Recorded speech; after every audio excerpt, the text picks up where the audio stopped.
Okay. Welcome students, welcome to lecture number 21 where we will be continuing with module number 3 under subject financial management.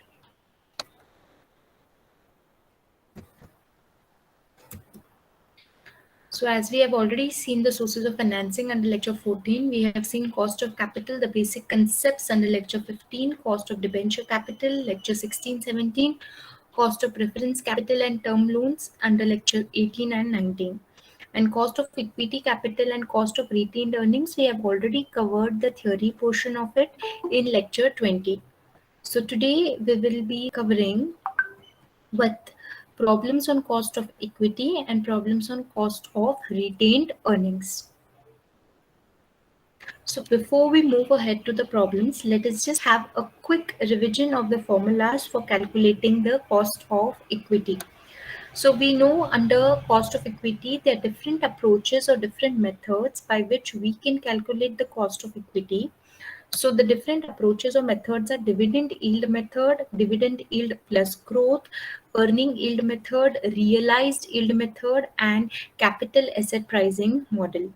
So under dividend yield method, the formula to calculate KE is nothing but dividend divided by the market price into 100. Under dividend yield plus growth method, you have D1 divided by the market price plus growth rate into 100. Under earnings yield method, you have earnings divided by market price into 100. Under realized yield method, this method is where the actual figures or actual facts are given or the actual earning is given. That time you will use realized yield method. So that is D1. D1 is nothing but dividend at the end of the year or the period plus price at the end of the period divided by the price at the beginning of the period minus 1 into 100. So when I say D0 and P0, it means dividend and price at the beginning of the year. When I say D1 or P1, it means dividend or the price at the end of the year. Next is capital asset pricing model, where your KE is nothing but RF, that is rate of return on risk-free securities, plus B stands for beta in the bracket RM minus RF.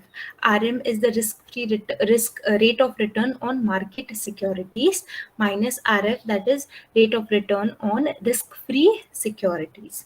So those are those securities which do not carry any risk. So these are the different approaches. Now, when a problem is given to you, they may or may not specify the approach to be used, but based on the information given in the problem, you have to select the appropriate formula out of this 5 formulas or 5 approaches.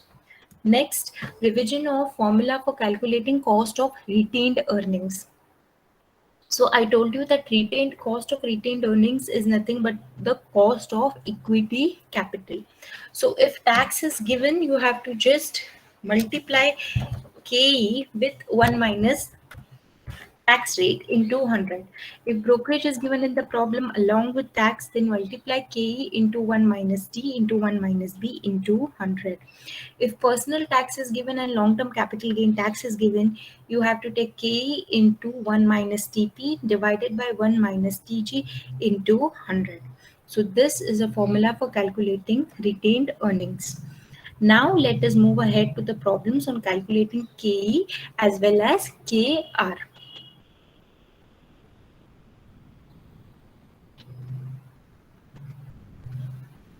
Okay. So is this screen visible to everyone? Yes, ma'am. Yes, ma'am. Now let us start with calculating the formulas. Oh, sorry, calculating the problems. So first sums on cost of equity capital. A company has paid dividend of rupees 1 per share. Okay. On every share, it is paying dividend of rupees 1 last year. Okay, last year, and is expected to grow at the rate of 10% next year. So the growth is 10% next year. Calculate the cost of equity if the market price of the share is 55. So they are asking you to calculate KE. if the market price of the share is 55. Now students, here dividend is given, growth rate is given, market price of the share is given. So can you all tell me which formula are you going to use? If we have seen, I'll take you back to Dividend. the formulas. So these are the different formulas. So can anyone tell me based on this slide what you're seeing, which formula are you going to use?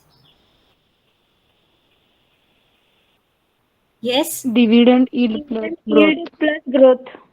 Okay. Now in this it is D1 students here. I have not written D1. The formula is D1 divided by MP plus G into 100. Very good. You all have identified the correct formula. Now, students, just let me, before we go in solving the problem, just let me ask you all one thing.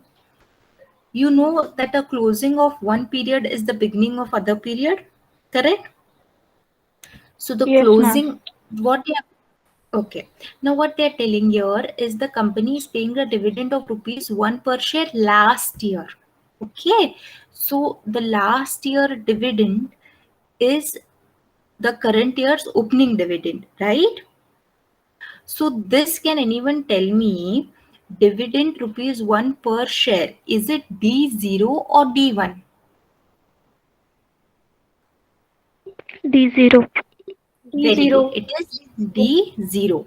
Okay. And how do we calculate D1? Because in a formula, the formula is D1 divided by MP plus G. Now, how do we calculate D1 when we have D0?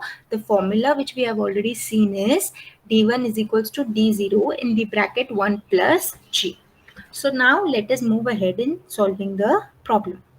So since the information about dividend and growth rate is given, we will use dividend yield growth model.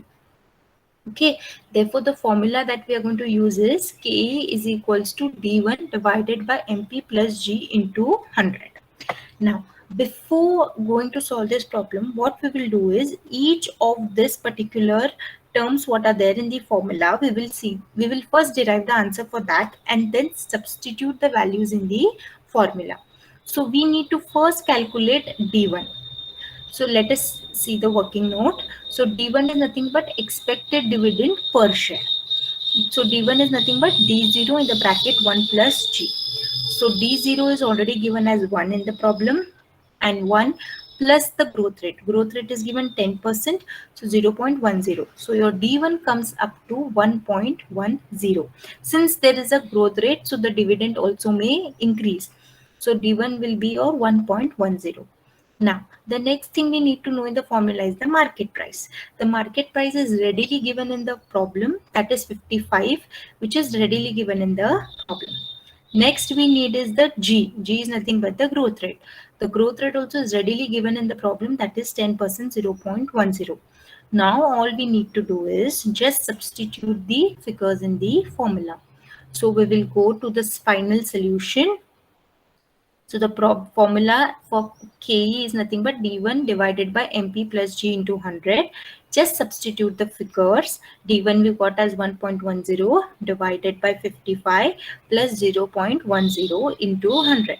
When you solve this particular formula, you get the KE as 12%. Now, how you need to solve this is first divide this 2, then add the growth rate, and then last you multiply that with the growth rate with 100. So how did you do first? First you divided 1.10 divided by 55.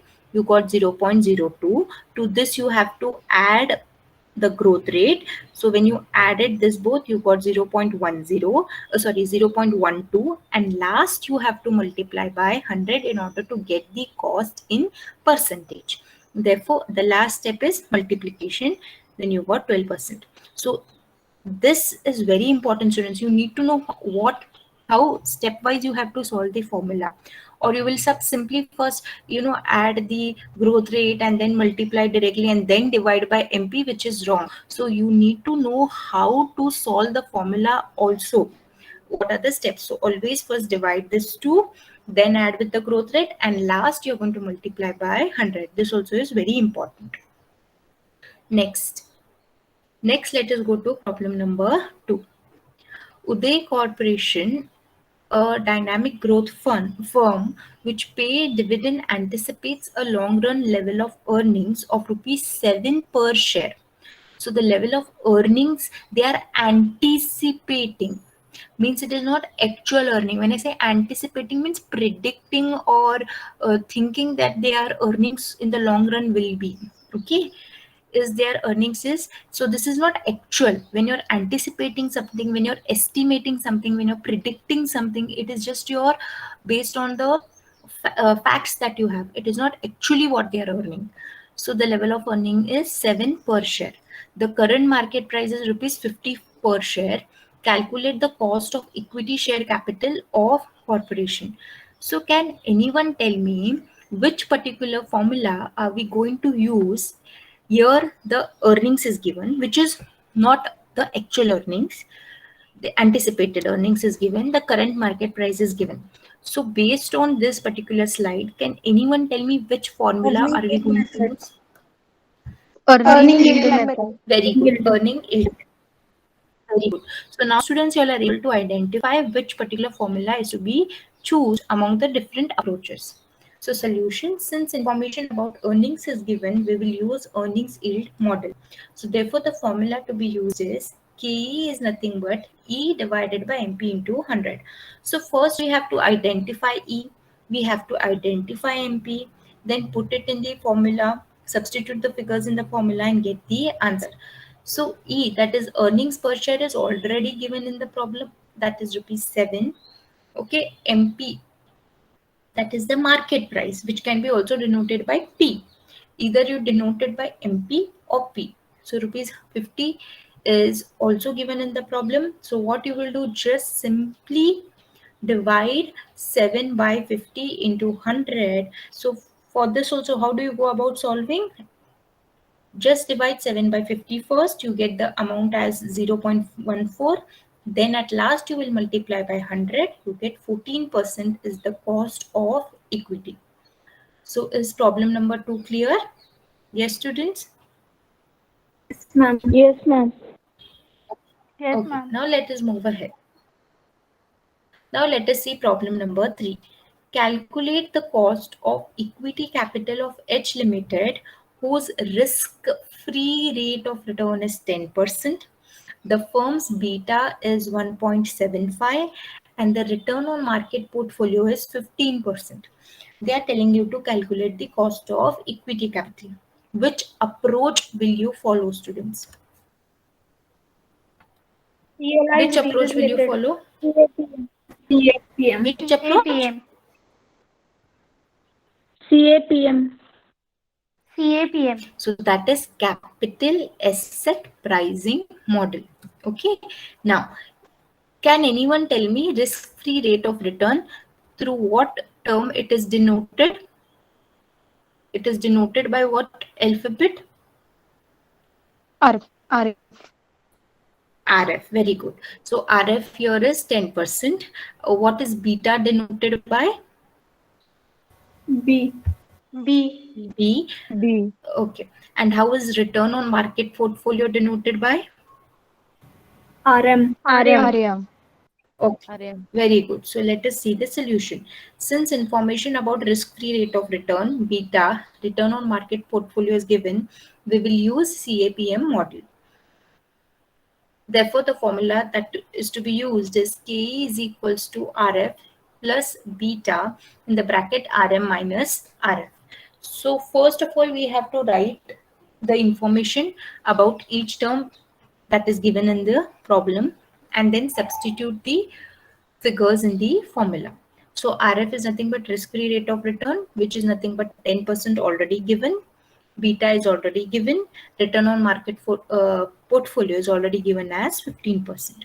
So you have to just substitute, write the formula, substitute the figures in the formula. RF is nothing but 0.10, beta is 1.75, RM is nothing but 0.15, RF is 0.10.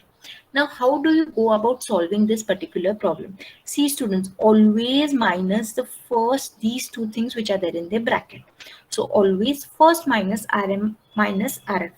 Whatever answer you get, you then multiply by beta. Now, whatever answer you get for this, you add it with RF.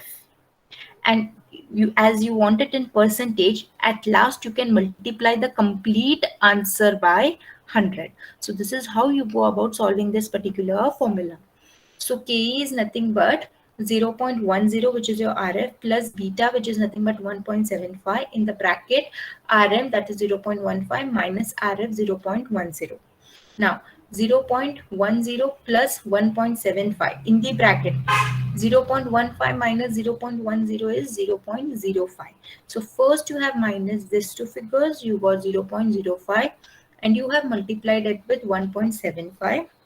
Then you got 0.0875. You have added it with the RF, that is 0.10. Then you have got 0.1875 into 100, which is nothing but 18.75%.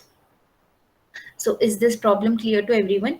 See, it is not important. It is as important as you're selecting the approach, as you're selecting the formula. Equally, it is important that you know how to solve the formula, students, because many students make a mistake here. They do not know how to solve this particular formulas, because they will first add RF and then beta, and then they will multiply with RM minus RF. You will get a wrong answer. So you should know how to solve a particular formula. I think this you have learned, like how to solve a particular formula you have already learned in your school days, but this is just a revision of that. Is this problem number 3 clear to everyone? Yes, students? Yes, ma'am. Okay, now let us move ahead to problem number 4. Okay, a shareholder purchased a share of rupees 100 for 5 years. Okay, he receives dividend at the rate of 10% per year at the end of 5 years. He sold his share for 113. So find the cost of equity. So what is given here, students? He had purchased it for rupees 100. Then he got a dividend of rupees 10% every year. And then he sold at the end of 5th year, he sold the share for 113. Find the cost of equity. Now here, actual facts are given, students. His what price he had purchased, that is given. What price he sold, that is given. Okay, what is the dividend amount he is receiving, that is given. So your actual facts are given. So can anyone tell me which model will you use when your actual facts are given to you? Realized yield method. Realized yield method. Why? Because your price at the beginning of the period, like when he had purchased, that price is given. When he had sold, when he's selling that particular share, that price is given at what price is sold. Then the dividend that he is receiving, that also is given. So when actual figures or facts are given, you will use realized yield method. So we know the formula to calculate realized yield method, that is nothing but D1 plus P1 divided by P0 minus 1 into 100. So let us see the solution. Since actual facts are given, we will use realized yield model. Therefore, the formula to be used is KE is equals to D1 plus P1 divided by P0 minus 1 into 100. So as I told you, first we need to find each figure. Okay, whatever terms are given in the formula, we need to calculate the value for those terms. So let us see whether the value is given. Now, working note. So dividend D1 is nothing but dividend at the end of the year. Correct? Now see, students, pay attention here. He receives dividend at the rate of 10% per year. So every year, that is for 5 years. Now, since he is having the share for only 5 years, he had purchased in the first year and is selling in the 5th year.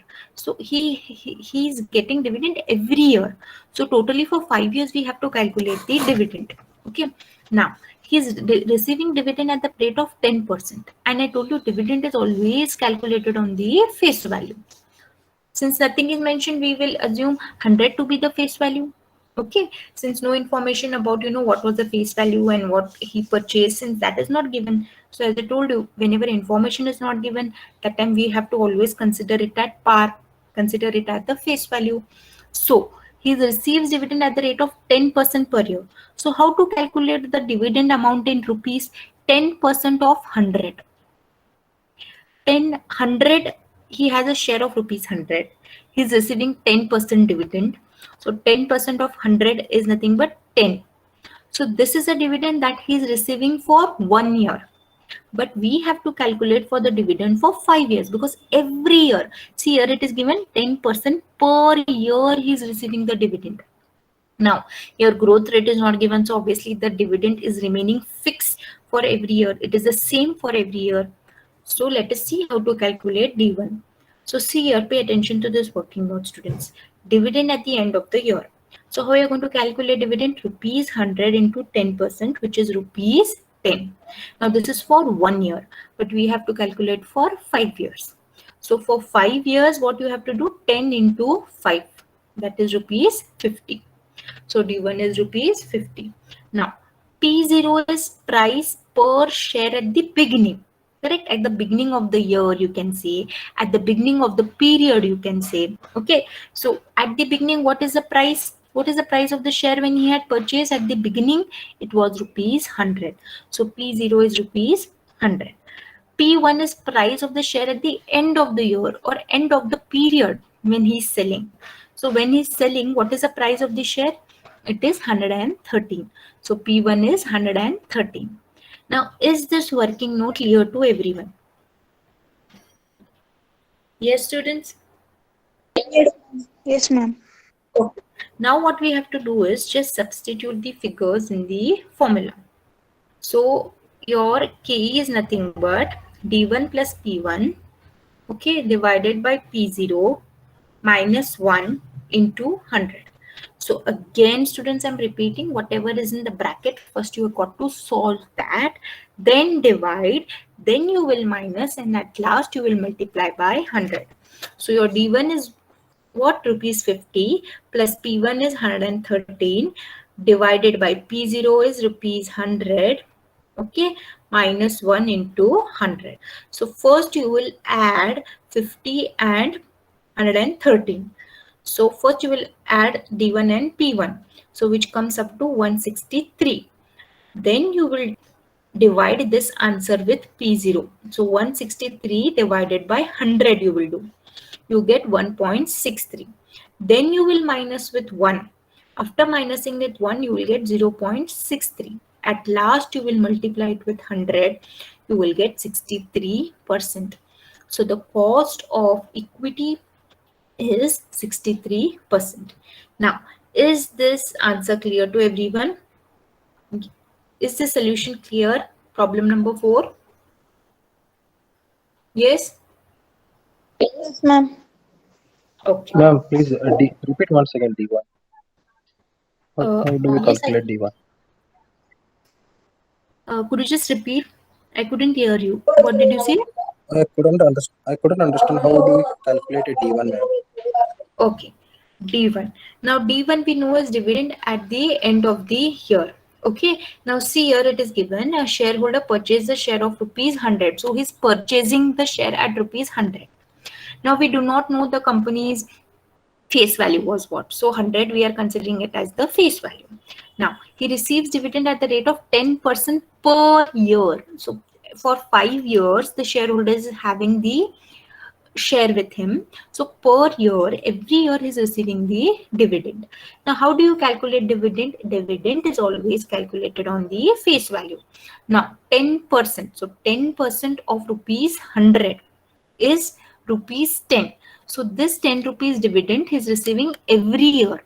So for 5 years, what is the amount of dividend he will receive? He will receive rupees 10 into 5, correct? So total dividend that is receiving for 5 years will be rupees 50. Is this clear? See, D1 is nothing but dividend at the end of the year, rupees 100 into 10%. That is rupees 10. And for 5 years, it will be 10 into 5, which is rupees 50. Is this part clear or I need to re-explain it? No, ma'am, clear.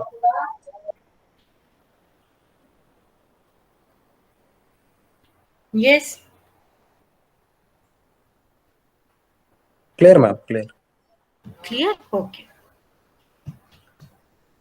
Now, these two problems are again for your practice, where we will be seeing after end of this module, we will be taking up all the problems whichever I've given for you for practice. Those problems I'll be taking it up. So see here, I'll just discuss the problem with you all, and then you all need to solve it in your notebooks, and then we will get back to these problems at the end of the module. So you all can take a screenshot of this particular two problems which you all got to solve. First take the screenshot, then I'll discuss the problem. You've taken screenshot? Yes, students? Yes, ma'am. Okay. Now let Yes, us first ma'am. discuss this problem, and then we will move ahead. Mr. Mahesh has purchased share of Alpha Limited for ₹1,000. He receives a dividend for a period of 5 years at 10% at the end of 5th year. He sold the shares of Alpha for ₹1,128.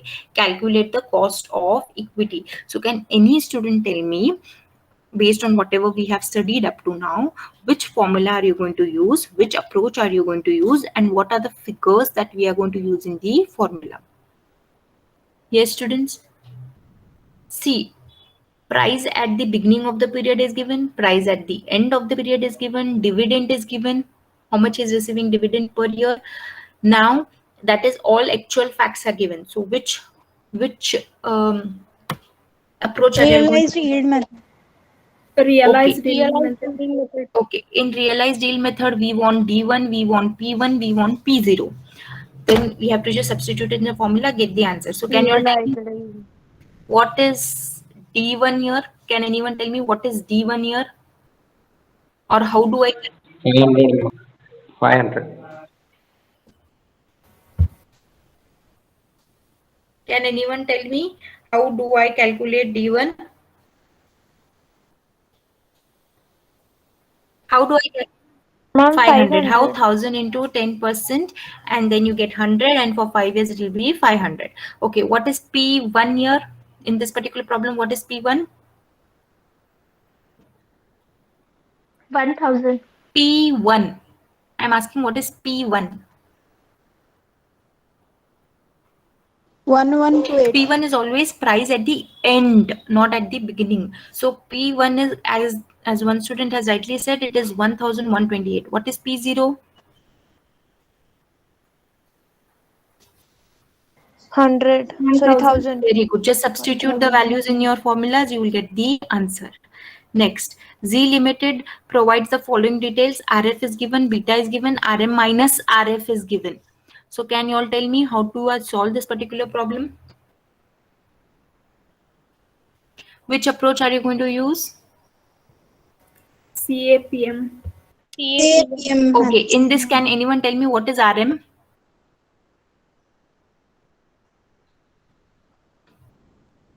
Yes. Here directly RM minus RF is given, so you don't require RM. See your students, in this particular formula, if you see on the right hand side, RM minus RF is directly given 6%. So what you have to do is RF is how much? 7%. 7% plus beta is 1.20. So 7% plus 1.20 in the bracket directly write 6%, because directly RM minus RF answer only is given to you all directly. So don't sit searching for RM and all that, and don't write RF here as 7%. Directly write 7% plus beta value, that is 1.20, in the bracket 6%, and then solve the particular formula. Is this clear? Yes, students? Yes, ma'am. Yes. Okay, Yes, now ma'am. let us move ahead. Now this, no students, we are individually seeing how to calculate cost of debentures, cost of preference capital, cost of equity. This we are seeing individually. But the case study what you'll have is on weighted average cost of capital. In that, whatever we have studied individually, we have to solve it in one sum. Like in weighted average cost of capital, together they will ask you they will give you debenture, cost of preference, cost of equity. So that time it will be more challenging when we solve weighted average cost of capital, where you need to calculate all the costs together to get the weighted average cost of capital.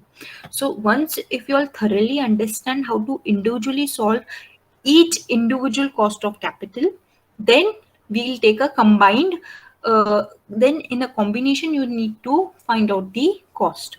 So that we will be seeing when we do case studies on weighted average cost of capital. Now let us move ahead to sums on cost of retained earnings. So it is very important for you all to individually understand first how to solve the cost for each source of finance. Okay. Now, ABC company provides the following details. Okay. D0 is given as 4.19. Okay. P0 is given as 50. Growth rate is given as 5%. Find the cost of retained earnings. Now, students, tell me, in case of cost of retained earnings, what is the cost?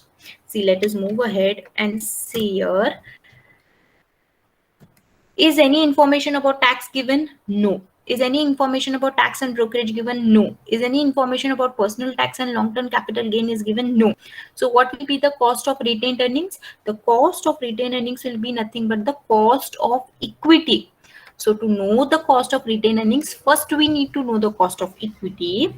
Then what we need to do, whatever is the cost of equity we got, the same answer will be the cost of retained earnings. So based on this information, we know that the cost of retained earnings is nothing but the cost of equity. So can you all tell me which formula you are going to use in order to calculate, or which approach are you going to use in order to calculate KE, because KR is equals to KE. So if we calculate KE, we will automatically know what is KR.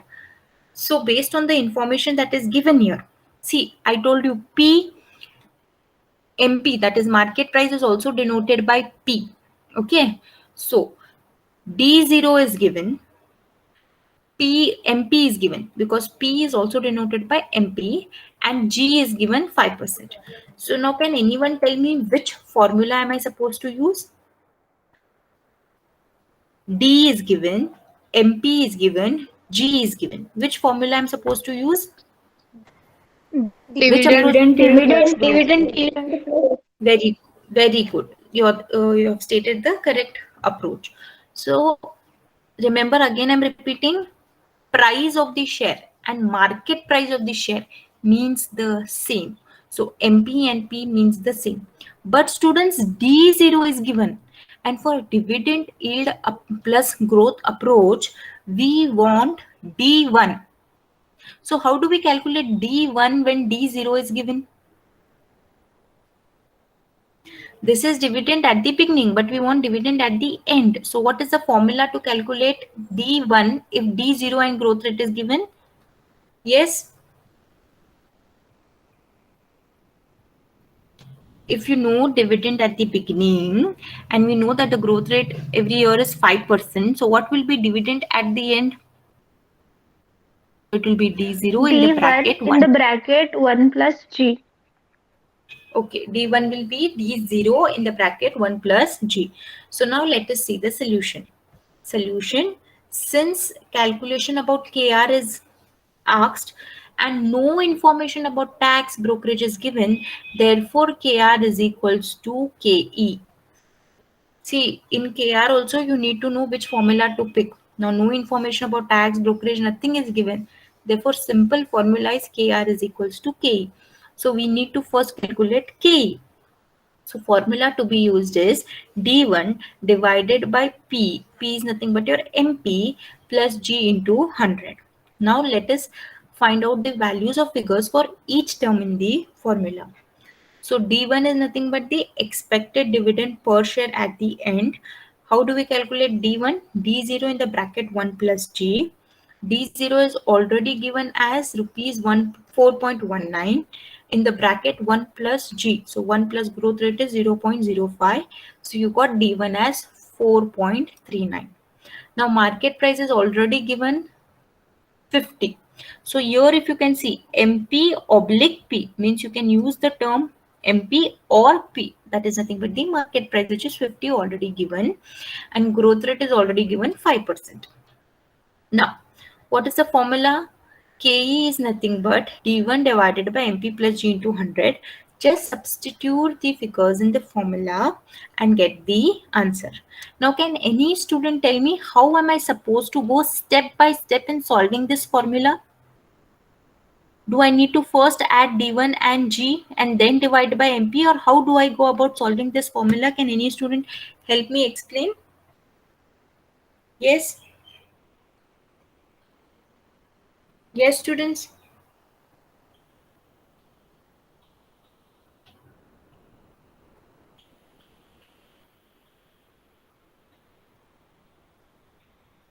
Students, am I audible? Yes. Yes, ma'am. Yes, ma'am. How do I go about Yes, solving ma'am. this formula? Because why I'm repeating this even smallest thing again and again, because many students make this mistake. They everything they identify the terms, they identify the approach, they identify the formula, but when they solve the formula, they get the wrong answer because they are doing the calculation incorrect. So can you all tell me how to go about step by step? What will you do to solve this formula first? What will you? What is the first step you will do? Yes. Students, First, we quick, have to any divide student the can value of D1. What? First, we have to divide value of D1 by market price. Then we Then, have to add G value to the answer. And then to yeah, that, we have to multiply with 100. very good. Very good. This is the step to calculate your formula. Very good. So the K is nothing but 13.78. So if K is 13.78%, obviously your KE is equals, KR is equals to your KE. Therefore, KR also will be 13.78%. So is this particular solution clear to everyone? Yes, students? Yes? Yes? Yes, ma'am. Okay, now let us Yes, move ma'am. ahead. Okay, let us move ahead. Calculate the cost of retained earnings if the ordinary personal income tax is 40% and the long-term capital gain is 30%. The expected rate of dividend of equity shareholders is 12%. Can you tell me, like when we had done the meaning of cost of equity, what was cost of equity, students? The dividend payable to equity shareholders was cost of equity, or the minimum rate of return or the expected rate of return required by the equity shareholders was your cost of equity. So here directly the cost of equity is given. Directly KE is already given because meaning of cost of equity was either the dividend payable or the minimum rate of return expected by the shareholders. So already your expected rate of dividend by equity shareholders is given 12%. So your KE is already given. Now your next step is to identify what formula are you going to use for cost of retained earnings. So can anyone tell me among all these formulas, which formula are we going to use to calculate KR? What information is given? Information about personal income tax is given and information about long-term capital gain tax is given. So can you all tell me which formula I'm supposed to use among the four formulas? Yes, quick students. If personal tax is This given, Third particular formula. formula, if personal tax is that is the last formula. KR is equals to KE into 1 minus TP, that is 1 minus personal tax, divided by 1 minus TG, that is 1 minus tax on long-term capital gain, into 100. So now let us see the solution. Since calculation about KR is asked and information about personal tax and long-term capital gain is given, therefore the formula to be used is KR is equals to KE in the bracket 1 plus TP divided by 1 plus TG. Or you can write G, that is tax on gain. So you can write your TG into 100. So now let us first of all understand whether the values of each term given in the formula. So KE is directly given here 12%, students. Directly they have given you the minimum rate of return or the expected rate of return by the equity shareholders is 12%. So directly KE is given 12%. TP is given as 0.40. Here if you can see 40%, and TG, that is tax on long-term capital gain, is directly given as 30%, that is 0.30. Now what we need to do, just substitute the figures in the formula and get the answer. So KR is nothing but K in the bracket 1 minus TP divided by 1 minus TG into 100. So KE is 0.12. 1 minus TP, 1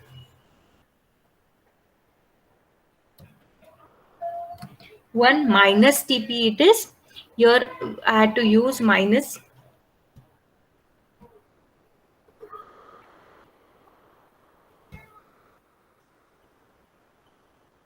It is 1 minus TP and 1 minus TG. Here also it is minus.